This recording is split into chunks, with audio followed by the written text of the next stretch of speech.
What's up everyone, it's Thilina back again with the Beyond Pictures podcast, and today it's the episode where I'm gonna be talking about the science, myths and how you're supposed to be setting up your calories in order to actually set up a diet which will actually be sustainable for you in the long run. So in this podcast, I'm going to actually discuss fat loss in 3 segments. So number 1 is the most important one, which would be what calories really are and what is energy balance and how it actually works in your body. And number 2 is actually the biggest myths which are out there about fat loss, and also what's the things which are actually holding you back. And the third segment is actually how you need to set up your own calories in order to sustain it long term, because I've worked with a lot of clients since I've actually started my fitness coaching journey in 2017 I would say, and have changed a lot of people's lives. And one of the aspects I've actually changed in my coaching journey is the fact that I managed to make sure all our clients sustain their fat loss journey once they actually lose body fat, because we worked with clients who have lost about 30 kilos in the past and more than that, and they have been sustaining it to this day because of the fact that they were following the certain principles which actually made them a lifestyle out of it. So before I actually deep dive into this podcast, I want to actually have an ask. So one of them would be actually if you're listening to this on your Apple podcast, just make sure to subscribe our channel, subscribe our podcast, and give us a rating, and also follow us on our Instagram and Facebook page, where you can actually gather more information. And in this podcast, I'm gonna go in depth and I'm gonna be explaining all the myths out there. So without further ado, let's get down to this podcast and let's give you some value today. So number 1 is actually understanding calories and energy balance. So when it comes to energy balance, when it comes to the basics about a fat loss journey, is actually it all comes down to calories and energy balance. No matter how people say calories don't matter and all these things, it's all about at the end of the day, it's all about energy balance and calories. Because if people say otherwise, it's some people still in this world believe that Earth is still flat, it's not round. So something like that. So we all know Earth is not flat, it's actually round. So just like that. And also another way I can explain it is actually 2 minus 1 is actually 1. You can't make it a 2 or a 3. If somebody's saying calories don't matter, I'll leave it up to that. So let's talk about it. So when it comes to energy balance, there's a lot of talk about calories in and calories out. So what does it really mean? So let me put it simply out there. So is the fact that calories is actually a unit of energy. So our body actually burns calories through metabolism and daily activities, and also simply by just existing. So with the activities you do and the exercises you do, that also comes into that equation of burning calories. So simple terms, to maintain weight, you just need to make sure the calorie is in and the calories out is actually equal. It doesn't actually one part exceeds or one part goes down. It's not like that. It doesn't work that way. So that's how you maintain your weight. So calories in and calories out needs to be equal. So when it comes to losing weight, you need to make sure the calories in is less and the calories out is more. So the energy expenditure is higher. Another way to put it is actually the energy expenditure needs to be higher, energy intake needs to be lower. So when you actually create that gap, is actually a calorie deficit, which actually helps you lose weight. So that's the science in it, and that's all you need to know in order to lose body fat initially. So like I said, calories is a unit of measurement. So just if you want to travel somewhere, kilometers is the unit of measurement there. So calories is the same thing when it comes to the food you take and also the energy you expand. So when it comes to the way of body burning calories, a lot of people believe if you are in a place where you're completely sedentary and you're eating whatever the hell you want and you're in that place, you might actually tend to believe if you do exercises, that will actually fix the issue. I've had a lot of discussions with a lot of people, and they don't actually they always completely eliminate the diet, because that is where the results comes like 80% of the time. Exercise only contributes to maybe 5 to 10%. So I'm going to explain why that is, and it doesn't mean like you should stop exercising or stop doing strength training. The reason being, like, it's a way of sustaining it, because the fact that like when you're actually like working out, lifting weights, and not saying like you need to lift heavy weights all the time. Yes, you need to progressively overload, but it doesn't really mean like you need to lift the weights I'm lifting at the gym when it comes to deadlifts, squats, and all these things. You don't need to do the same way I'm doing it, because every person needs to be treated differently from one another. So that's something like you need to know, because one size doesn't fit everyone. So the three main ways, like I'm gonna actually explain to you how your body burns calories, is number one is called the basal metabolic rate. So that's BMR. So when your body is actually like, when you're simply existing, like let's say breathing, or like small functions you are doing, or else let's say digestion, your body burns about 60 to 70% through BMR. So always understand, if you actually like go on the internet and search for a way to actually calculate calories, which is always up there, always understand there's a thing called BMR you can actually calculate. So BMR is actually like something where your body like burns calories simply by existing. So breathing, blood circulation, and also like digestion are the ones which actually like helps you do that. So if you like, one of the things people see is this. So let's say you are a person who's actually consuming like 1500 calories to lose 1 kilo per week. So you assume like when you are actually working out in the gym and you are running on a treadmill and you see only, let's say 100 calories have been burned, and you tend to believe like you're only burning 100 calories and you're consuming 1500, and how am I gonna lose body fat? That's not possible. So this is where you need to understand there's a BMR, and BMR is actually like way your body burns calories simply by existing. So something like keeping the lights on in your body. So that's BMR. And number two is the activity level. So it comes into NEAT and exercise. So so this is actually where your movement comes in. So when I say movement, like you can either like follow a structured training routine, or else like walking, or like fidgeting. The small things you do to make you move is where like the second way of burning calories. So activity level. So when you actually like calculate your in order to actually make you lose body fat, you need to actually like understand your TDEE. What I mean by that is the total daily energy expenditure. So that means how much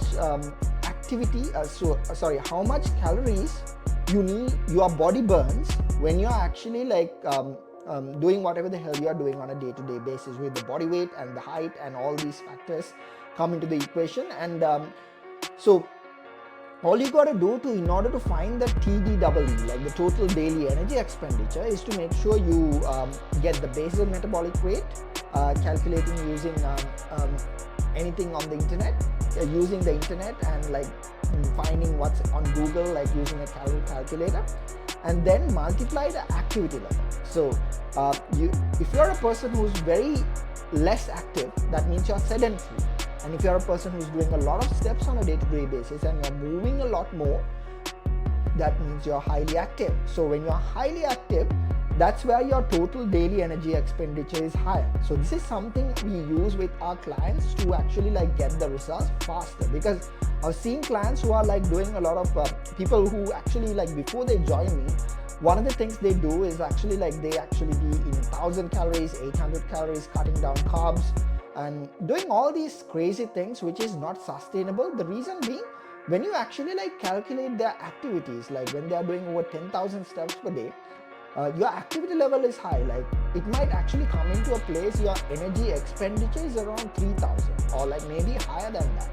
And in order for you to lose, like let's say like 500 to 1 kilo per week, you just need to be around 2500 to 2000 calories. So that's also a calorie deficit. You don't need to go like very low, because when you do that, what's gonna happen is you will actually succeed losing weight, but you're gonna lose fat mass and muscle mass both together, and that process isn't sustainable, because you're gonna actually hate the process, and you will actually come into a place where you feel drained, and all these bad things will actually happen to you. Like you will feel brain fog and a lot of bad experience which comes out of that, like when you actually like cut your calories lower too quickly. And I'm going to come into that later down in this podcast. And the third thing which you need to understand is the thermic effect of food, the TEF. So this is where like your body, the energy your body uses to digest and process food. And one of the factors which you need to understand when it comes to this is the fact that like when your actually body this is where like I always tell people who want to like lose body fat is to have more protein in your diet. So why I'm saying that is the thermic effect of food is higher in protein compared to carbs and fats. So the thermic effect of food is higher in the sense when you actually have 100 calories of protein, just 20% of it will actually like burn through digestion only.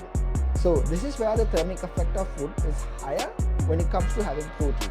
So the key takeaway out of this is to actually understand you don't need a special diet or like on the internet or else the magic food sources to be in a calorie deficit. You can still do it like eating your favorite food, because one of my clients, Dustin, in the past, like who lost 30 kilos plus, one of the things he had was pastas, burgers and pizzas. Like all he had to do was actually use our recipe database and like be flexible with his diet and develop the skill to actually track calories in the process.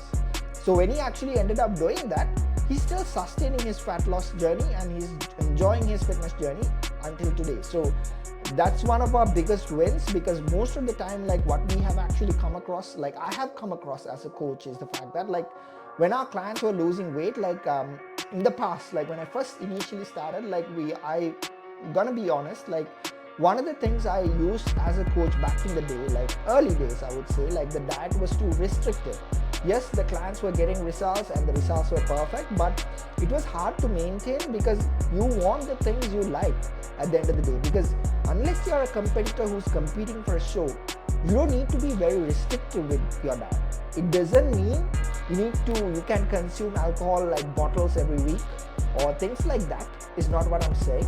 I'm saying like having moderation is the key, because when you are going moderation over like going completely excess out of control, it becomes a part of your life where you won't actually feel like you're missing things in your life. Because at the end of the day, in order for you to lose body fat, if you're not enjoying the process you're going through, it's not going to be sustainable whatsoever. So let's deep dive into the segment 2, which would be like debunking like the common fat loss myths. So I've actually noted down like few things. So one of the things is actually like the fact that like in the fitness industry, like we actually come across a lot of things. You need to cut sugar to lose body fat. You need to cut this. But one of the things you need to understand is it's not the source of food which actually makes you fat. It's the dosage you take. So if you actually like have, let's say like let's talk about nuts or avocado, things like that. People say it's healthy fats. It's true. But if you actually like keep having nuts while watching Netflix at night, it's gonna easily make you go on excess with your calories. Because the reason being, if you're only having 20 grams, that's perfectly fine because it's not a lot of calories, like maybe 100 to 200. But if you have like, let's say 500, that's a lot of calories which you think like you are eating less. But what actually happens is but what really ends up happening is the fact that you let your calories go in excess when you actually have a bag of nuts while watching Netflix. So this is where like easily, even though you think like you're eating less, you're actually like eating in excess. And on the other hand, like one of the common misconceptions is the fact that like things like apple cider vinegar or like certain food items, like let's talk about green tea as well. On the other hand, this helps you like burn body fat. Those are the things people actually tend to believe. people tend to believe, so which is not exactly true. What at the end of the day, what really matters is your overall calories. Because if you actually think like certain food items, because back in the day when I was actually like starting my fitness journey, I think the year was 2010 or like 2009, like where I did not have any idea what calories were. I was actually eating whatever the hell I want. But for the first 6 years in my fitness journey when I started, like I was only not focusing on nutrition, I was only focusing on lifting heavy weights, where I actually mastered, but that didn't give me the six-pack I wanted. But and also I used to believe like if you have like things like chili pepper with food and make it extra spicy, that helps you burn fat faster. Those were not true, because at the end of the day, in reality, no food actually helps you burn body fat faster. And the other option, other food source, like I don't exactly remember, but it was some sort of a food which was actually fruit, which was actually bitter. Like I don't really remember, but if I do remember while I'm actually doing this podcast, I'll let you know. But that particular food was actually like fruit I thought like was actually helping me burn body fat. But reality, that was not the case whatsoever. So certain foods like proteins, if you actually have it like higher amounts, not saying like 5 times your body weight, I'm saying at least aiming like 2 times your current body weight, it has a higher thermic effect of food, which means when you're actually like having proteins, it's actually gonna like require more energy for you to digest, which means, like I said before, like when you have 100 calories of it, like 20 to 30 will be actually burned through digestion. So the difference is actually like very minimum. But for a fat loss to happen, like I said, it's all about like overall calorie deficit. Like at the end of the day, like you need to accept the fact that the earth is round, not flat. So just like that, you need to realize that magic food doesn't actually like help you burn body fat. So things like green tea was one of the things I've actually experienced while I was actually like living in Sri Lanka. So before that, like I'm gonna actually like talk about the next myth, which is actually about like carbs makes you fat. So a lot of people demonize carbs, and the truth is like carbohydrate is something like not an enemy. You need to consider it as a fuel source which will actually like help you push with your workouts. So if you take a car, like in order for it to run, you need fuel in that. So you need to understand, apply carbs as that. If you use it properly within the day, it will actually help you have more strength with your workouts. And only reason why it's gonna actually make you gain body fat is not because of carbs, because it's actually like you consuming in excess. So when you consume all these 3 macronutrients, fats, carbs and proteins, and overall calories being like in excess, that's where like it all matters. If you actually take, I'm not sure why people actually demonize carbs, because it doesn't really make sense. Because the reason being, if you actually have 1 gram of carb, it actually like is 4 calories. Same thing with protein, and when it comes to 1 gram of fat, it's actually 9 calories. So if you take it from that perspective, like it's easier for you to like consume higher amounts in fats. Like even if you do have things like nuts, avocados, what's gonna happen is like it's gonna actually like make you like overeat easily. So that's where the overall calories go in excess. So and one of the things I've actually noticed while I was actually in Sri Lanka, when I was actually like spending time with relatives, is the fact that they eat a lot of food which are actually like high in carbs. Not saying carbs are bad, but when they actually eat, like they only eat carbs.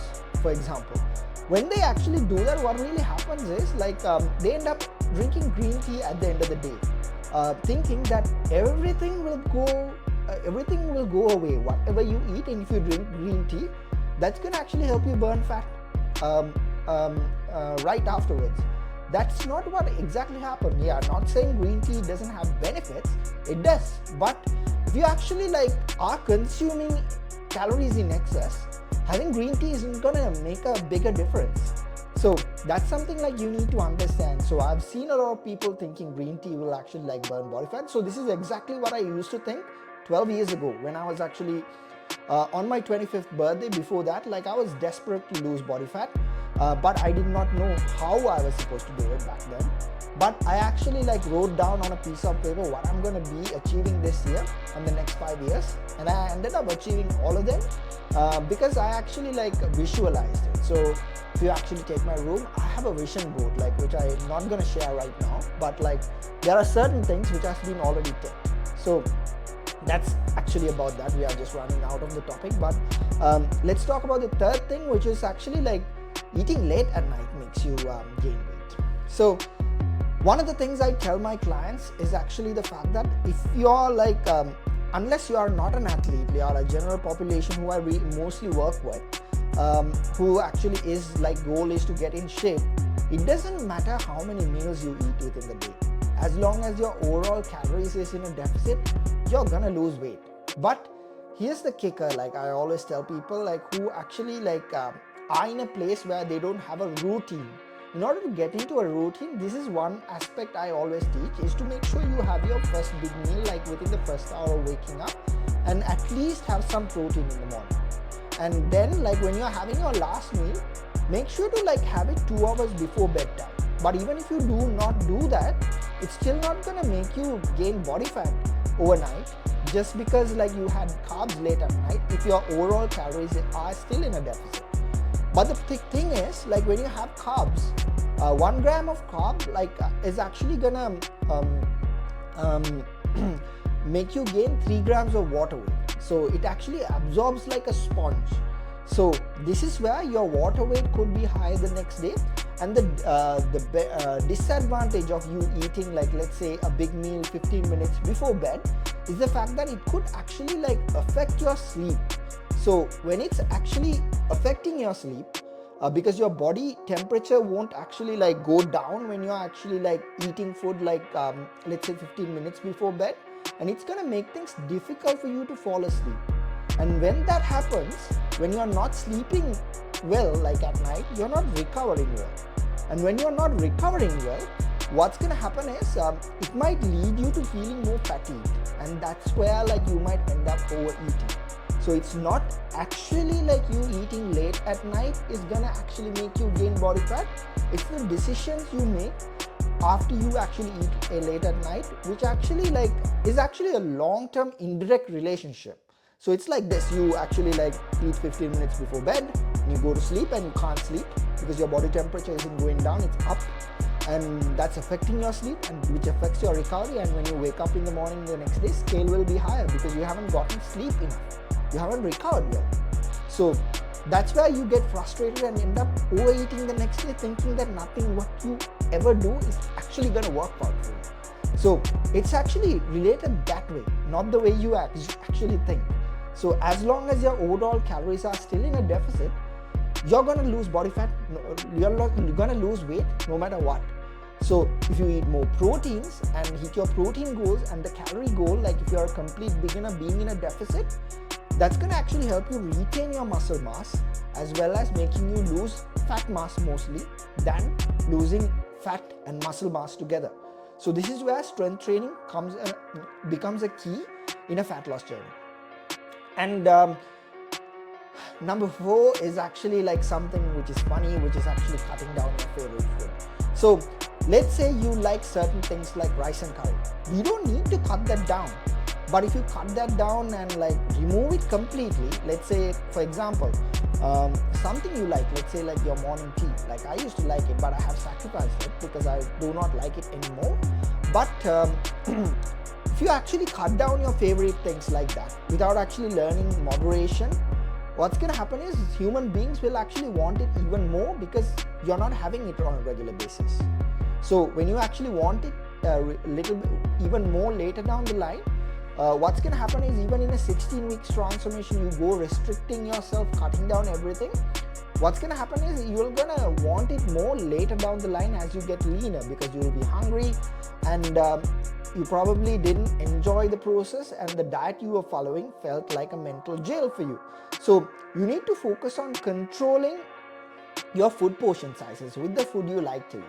Having rice and curry isn't bad as long as you know how much quantities you're supposed to have. This is why initially when you start the fitness journey, measuring quantities is a key.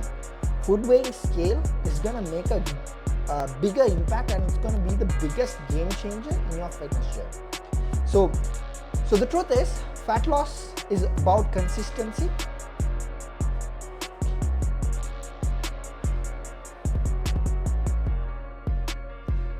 Fat loss is about consistency, and it's all about like the total calories you intake within the day, which is actually like making you have a sustainable transformation, just like my clients have.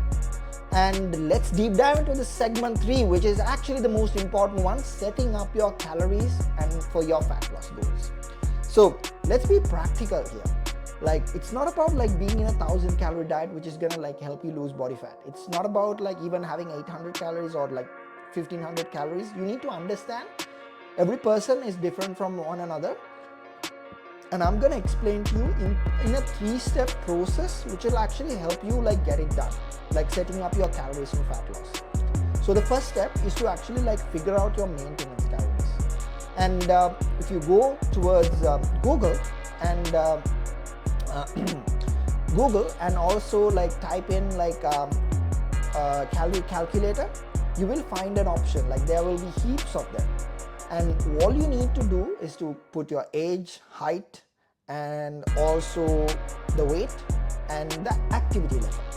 So if you do not actually like put your activity level, it will be your basal metabolic rate you are gonna get. So you need to multiply that by your activity level, which you get a number. The number is the calories you need to consume in order to maintain your body weight right now. So let's say the number you got was 2500 and you're not sedentary, you're super active. So there are a few layers of being active, like there's sedentary, there's light active, there's moderately active, very active, and hyperactive, like the higher end of activity level. So if you are a person within that range, you need to understand, you need to figure out what your exact activity level is at. Just because you work out in the gym like 3 times a week or like 5 days a week, it doesn't increase your activity level, because workouts are not gonna burn your body fat, to be telling you the truth. So if somebody tells you don't work out, don't lift weights, it's not gonna help you lose body fat, they're right, but that's not the whole story. The reason why you're gonna go to the gym to work out is to make sure you get stronger and build muscle, lean muscle.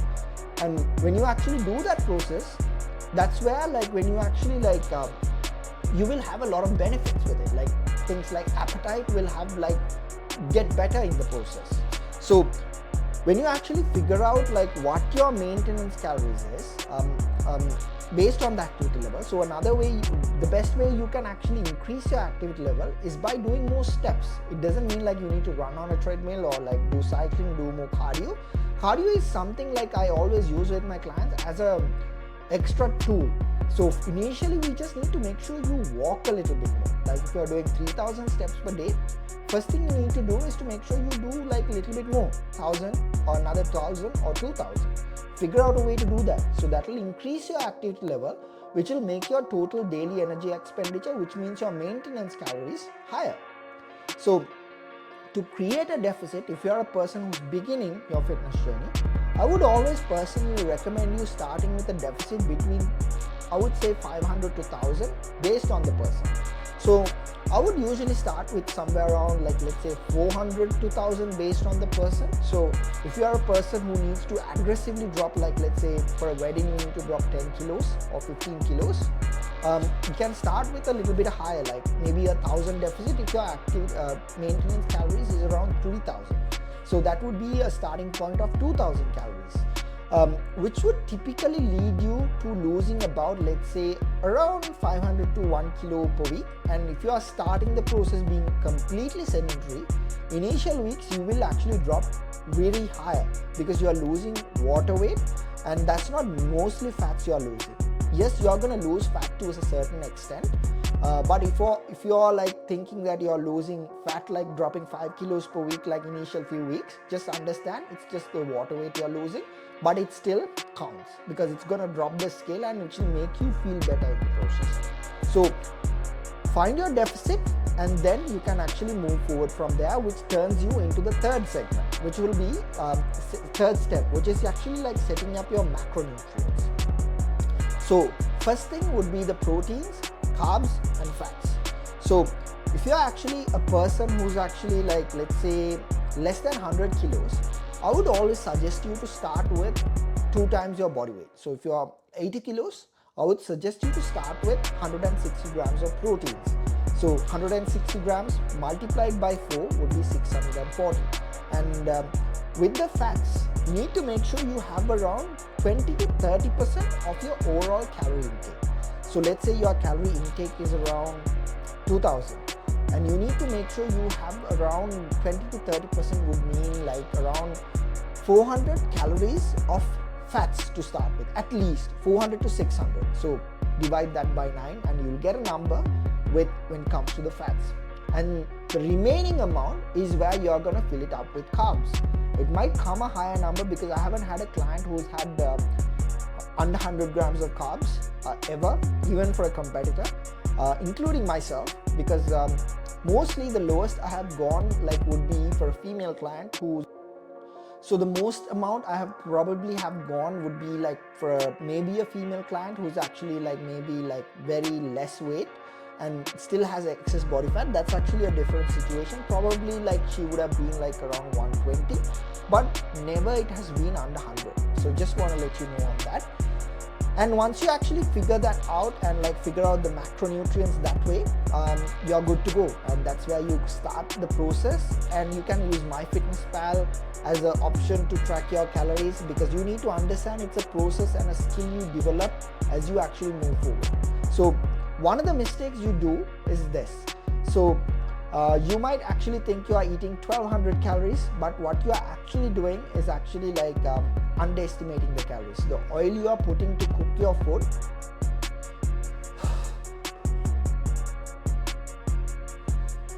so people can easily make your calories go in excess, especially when you're actually not using counting the calories you eat on certain items. For example, like one of them would be the fact that like even if it actually says healthy, like if you're not tracking it down, that still counts as calories. For example, like the oil, the amount you are using with your food on a day-to-day basis, if you're not measuring it, which is something like you might actually think you put 5 grams, but if it is actually 20 grams, there's a difference between calories, which is where like you might think you are having 1200 calories, but what actually happens is you actually like have more than that. Like sometimes it comes to around 2000 in certain studies which has then been done. So always understand like you're not losing body fat because you're not being in an actual calorie deficit. You might think it's 1200, but if you're eyeballing the food you're having, and if you're not exactly calculating it, measuring it, that's not actually like you being in a calorie deficit. That's you eyeballing food, and you might actually end up being in maintenance. So this is where you need to be very mindful of. And those are the things you need to understand. And the bonus tip I have with regards to calorie intake and fat loss is actually like the most important one is to actually track your progress. Checking your weight every morning upon waking up on an empty stomach. But if you actually check your weight one day in the morning upon waking up, and the next day you check your weight late at night before sleep, so by that time you have put on 2 kilos or 1 kilo, and you're frustrated and you think like you're not losing weight. That's not what exactly happens. So what you need to understand, if you take a glass of water and if it's empty, there's a different weight, and if you put water into it, there's a different weight. So just like that, our body works like that. So you need to consistently measure your body weight on a certain time. It needs to be in the morning upon empty stomach. So this is where like you need to actually consistently track. Maybe daily would be the best option, where you will understand the scale will actually fluctuate. Because it will be an up and down process, and it's completely normal. What really matters is the average drop you get within a week span. And on the other hand, you need to actually track your progress with pictures every week. That too needs to be done on an empty stomach upon waking up. Do not be a person who actually check your pictures every morning on 1 week, and the next time you're checking it late at night after you have your last meal. So you're anyway going to be bigger. So you will think you're not seeing any progress. So you need to do that process consistently for a period of time. And as you actually do this process, you will understand at one point your body weight won't drop further. When that happens, that's where you start dropping calories, maybe by 100 or maybe 50 calories or 100 to 200. Because at one point, even though your calorie starts on a deficit, with the activities you are doing, your body will actually start adjusting to it. So as a coach, one of the first things I do before I reduce calories is to actually focus on increasing your activity level, which would mean doing 1000 to 2000 steps more, because that too helps to a certain extent before you actually drop down calories. Because at the end of the day, I am a person who actually helps people lose body fat without restricting their food. So always understand, you need to actually, like, before you cut down calories, as your body adjusts to a certain calorie number, you need to first increase your activity level, and then you can actually start dropping calories when you actually hit a plateau. So maybe 100 to 200 calories if needed, and then you can actually move forward with it. So remember, it's all about like making small changes over time which leads you to big results. Always understand, slow progress is way better than making faster progress. So let's do a quick recap of the topic which I spoke about, and it actually went a little too long. And you need to understand, fat loss happens in a calorie deficit. There's no other way around human thermodynamics. There's no other way around it. It's like if it doesn't work to some people, it's like saying this flat, not round. And the other thing is actually you need to focus on not falling for diet myths and thinking that certain food types are magic to lose body fat. And the third thing is to set up your calories based on your activity level. That will actually help you start with a deficit and adjust what is needed. So that's it. That's all. That's a wrap up for this live topic today, and hope you enjoyed it, guys. And let's have a chat next week. Let's talk about another interesting topic next week, and hope you guys enjoyed it. And if you liked it, just make sure to subscribe my YouTube channel and also give me a rating. Would highly appreciate it. Talk to you guys soon. Let's dominate next week. Have a great weekend, guys. Talk to you soon.